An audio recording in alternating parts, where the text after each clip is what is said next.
Hello learners, welcome to my channel, and we already know that NEET examination is next week. So we are going to practice a bit more of the question series so that you get a clear concept and a more confidence regarding the questions of NEET biology. So let's start the session. So we are going to practice here question and see what are the concepts related to it. So first question here is transition state structure of the substrate formed during an enzymatic reaction. So this question is from the biomolecules. तो यहाँ पे क्या बोल रहे हैं कि transition state के बारे में बात हो रही है जब सबस्ट्रेट फॉर्म करता है ड्यूरिंग एन एंजाइमेटिक रिएक्शन। तो ट्रांजिशन स्टेट जो होता है वो क्या होता है, एक टेम्पररी स्टेट होता है। तो अब हमें इन ऑप्शन में से सेलेक्ट करना है कि कौन सा करेक्ट है।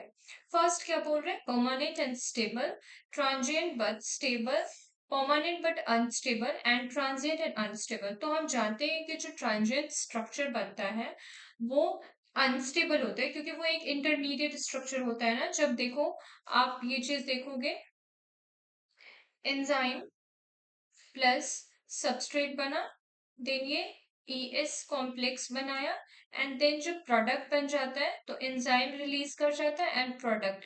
तो जो ये ES बनता है ये एक ट्रांजिशन स्टेट को शो करता है, ठीक है। तो आप क्या देख पा रहे हो यहाँ पे, दिस इज ट्रांजिशन। तो यहाँ आप क्या देख पा रहे हो कि ये तो परमानेंट नहीं है, that is unstable, so we will go with the B option here. Okay, now answer D मैंने यहाँ लिखा है। देन अगर सेकेंड क्वेश्चन देखें तो telomeres is an enzyme which is a simple protein, RNA, ribonucleoprotein and repetitive DNA. तो telomeres enzyme क्या होता है, ये एक डीएनए डिपेंडेंट आरएनए पॉलीमरेज होता है। तो आरएनए पॉलीमरेज है, that means it's a ribonucleoprotein. So here we will go with the C option, ठीक है। देन हम क्या देखते हैं, इसका आंसर आपका सी हो जाएगा। नेक्स्ट क्वेश्चन जो है, for its activity carboxypeptidase required। तो अब देखो कार्बोऑक्सीपेप्टाइडेज एंजाइम है। अब एंजाइम को वर्क कराने के लिए हमें कोफैक्टर चाहिए होता है। कोफैक्टर जो है वो एंजाइम के एक्टिव साइट पे बाइंड करता है एंड उसको एक एक्टिव कंडीशन में लाता है।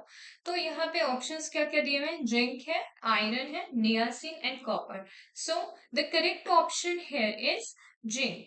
Okay, so we will go with the option zinc है।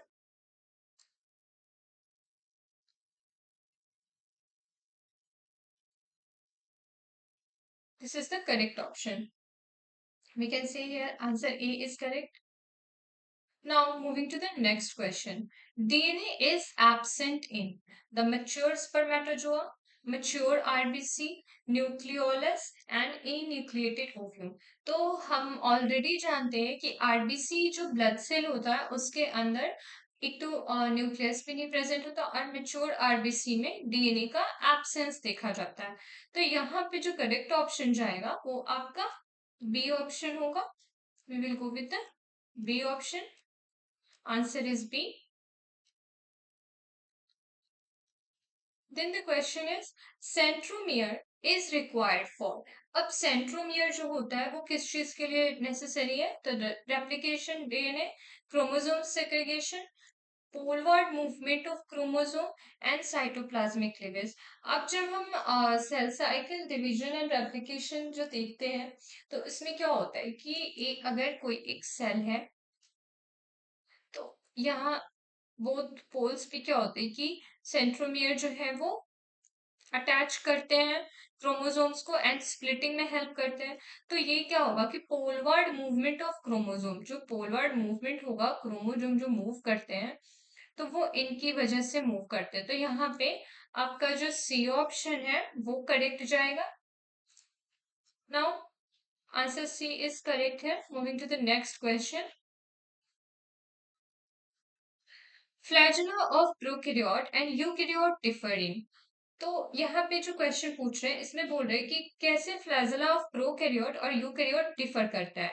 तो फर्स्ट ऑप्शन बोल रहे हैं location in cell and mode of functioning, microtubular organization and type of movement, microtubular organization and function, and type of movement and placement itself. तो देखो flagella of prokaryote and eukaryote में क्या difference होता है कि जो फ्लैजुला है prokaryote में वो मूवमेंट को शो करता है एंड यूकैरियोट में वो डिफर करता है. So here the correct answer is microtubular organization and type of movement. अब प्रोकैरियोट्स में लोकोमोटरी मूवमेंट को शो करता है बट यूकैरियोट्स में ये लोकोमोटरी मूवमेंट नहीं शो करता. अदरवाइज वो internal movement and like brush border इन सब कंडीशन में या ड्यूरिंग द सेल साइकिल जो चलता है इसमें हेल्प करते हैं एंड साइटोस्केलेटन स्ट्रक्चर्स को बनाते हैं. तो इस वजह से बी ऑप्शन जो है वो यहाँ करेक्ट जाएगा. Answer B. The next question is in mitochondria, cristae act as a site for. अब माइटोकॉन्ड्रिया में जो क्रिस्टे होता है वो क्या करता है? तो फर्स्ट ऑप्शन दे रहे हैं protein synthesis, B phosphorylation of flavoprotein, C is breakdown of macromolecule and D is oxidation reduction reaction. तो देखो क्रिस्टे जो है वो इंटरनल स्ट्रक्चर हुआ एंड ऑक्सीडेशन रिडक्शन के प्रोसेस को ये सपोर्ट करता है. So we will go with the D option here. Answer D is correct. Then which of the following is not membrane bound. अब यहाँ पे हमें एक जो मेम्ब्रेन बाउंड ऑर्गेनल नहीं है उनको उनके बारे में बताना है. तो ऑप्शन है ribosome, plasma membrane, mesosome and vacuoles. तो यहाँ जो आपका करेक्ट ऑप्शन होगा वो राइबोसोम होगा. That is not membrane bound. बाकी अगर प्लाज्मा मेम्ब्रेन को देखो, मेसोसोम देखो एंड वैक्यूल्स को देखो तो वो मेम्ब्रेन बाउंड स्ट्रक्चर है. So we will go with the A option here. Answer A is correct. Now moving to the next question. It's written here. An elaborate network of filamentous proteinaceous structure which help in the maintenance of cell shape is called. अब देखो यहाँ पे बात कर रहे हैं कि एक elaborated network of filamentous proteinaceous structure के बारे में जो कि सेल के शेप को मेंटेन करता है. तो अब देखो सेल के शेप को मेंटेन करने के लिए एक स्केलेटन स्ट्रक्चर होगा जो उसको मेंटेन करेगा. तो वो क्या होता है आपका साइटोस्केलेटन हुआ. एंडोप्लाज्मिक रेटिकुलम तो नहीं होगा क्योंकि वो तो protein synthesis and protein transportation का काम कर रहे हैं. प्लाज्मा लेमा भी नहीं होगा, थाइलाकोइड्स भी नहीं होंगे. तो the correct answer will B cytoskeleton. ये क्या करता है कि स्ट्रक्चर सेल के स्ट्रक्चर एंड शेप को मेंटेन करता है एंड इसमें बहुत सारे फिलामेंटस प्रोटीन्स प्रेजेंट होते हैं. So the answer is B here. Then the question is the solid linear cytoskeleton having a diameter of 6 nanometer and made up of a single type of monomers known as. तो अब जो है यहाँ पे हमें monomer जो single type of monomer के cytoskeleton होते हैं जिनका डायमीटर 6 नैनोमीटर है उनके बारे में बताना है. तो the correct answer will be here microfilament.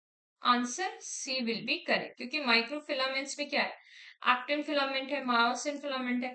तो ये सब क्या है ये monomer single type of monomer units के बने होते हैं. प्रोटोफिलामेंट्स देन उनका 9 मर स्ट्रक्चर, 10 मर, 13 मर ऐसे करके बने होते हैं. तो microfilament is the correct answer here. I hope this practice session will help you in your concept clearance and if you like this session do like, share and subscribe it. Thank you so much.